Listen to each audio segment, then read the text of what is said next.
This is the Zodiac speaking. These 5 words sent chills through Northern California in the late 1960s and early 1970s. They came from the letters of a man who called himself the Zodiac Killer. Over several years, this mysterious figure claimed at least 5 lives, though he bragged about many more, and taunted police and the public with cryptic messages, ciphers, and threats. The Zodiac Killer was no ordinary criminal. He was a master manipulator, a shadowy figure who reveled in the fear he created. His crimes were brutal, his letters chilling, and his identity remains one of the greatest unsolved mysteries in American history. In today's video, we'll dive deep into the story of the Zodiac Killer, his crimes, his cryptic messages, the investigation, and why, more than 50 years later, his true identity remains unknown.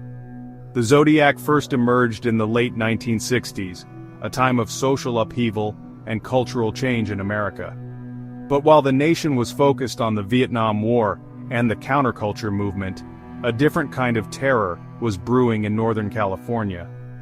The Zodiac's confirmed attacks began on December 20, 1968, when 2 teenagers, David Faraday and Betty Lou Jensen, were shot and killed on Lake Herman Road in Benicia.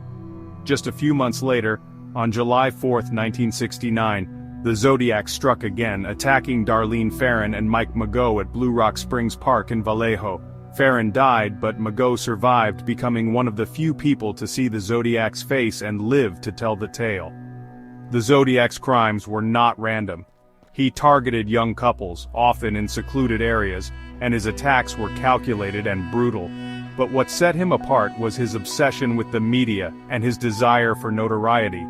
After each attack, he sent letters to local newspapers, taking credit for the crimes and threatening more violence if his messages weren't published.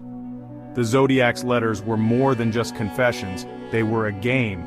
He included ciphers, or coded messages, challenging the public and law enforcement to decode them. Some were solved, but others remain a mystery to this day. One of the most famous ciphers, the 340-character cipher, was sent to the San Francisco Chronicle in 1969. For over 50 years, it stumped cryptographers and amateur sleuths alike, until 2020, when a team of codebreakers finally cracked it. The message revealed the Zodiac's twisted mindset, with lines like, "I hope you are having lots of fun trying to catch me."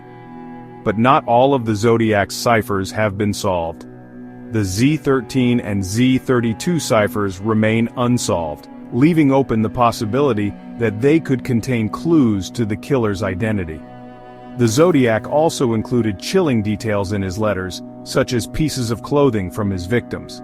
After killing taxi driver Paul Stein in San Francisco in 1969, he cut a piece of Stein's shirt and sent it to the Chronicle as proof of his crimes.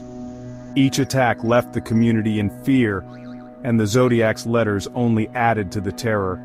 He claimed to have killed 37 people, though only 5 were confirmed. The Zodiac investigation was one of the largest and most complex in American history. Law enforcement across Northern California worked together, but the Zodiac's cunning and the limitations of forensic technology at the time made it nearly impossible to catch him.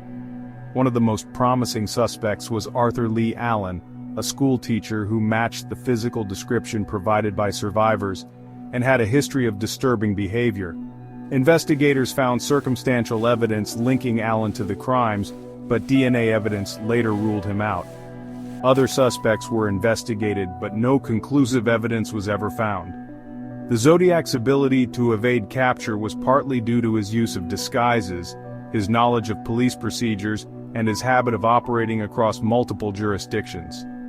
The Zodiac Killer's crimes have left an indelible mark on popular culture. His story has inspired countless books, movies, and TV shows, including the 2007 film Zodiac, directed by David Fincher. Despite decades of investigation, the Zodiac Killer's identity remains a mystery. There are several reasons for this: a lack of physical evidence, his cunning, and his operation across multiple jurisdictions. Some believe the Zodiac stopped killing and disappeared. Others think he may have died or been imprisoned for unrelated crimes, but until his identity is confirmed, the mystery of the Zodiac killer will continue to haunt us. Thanks for watching. If you enjoyed this dive into one of America's most chilling mysteries, don't forget to like and subscribe for more. See you next time.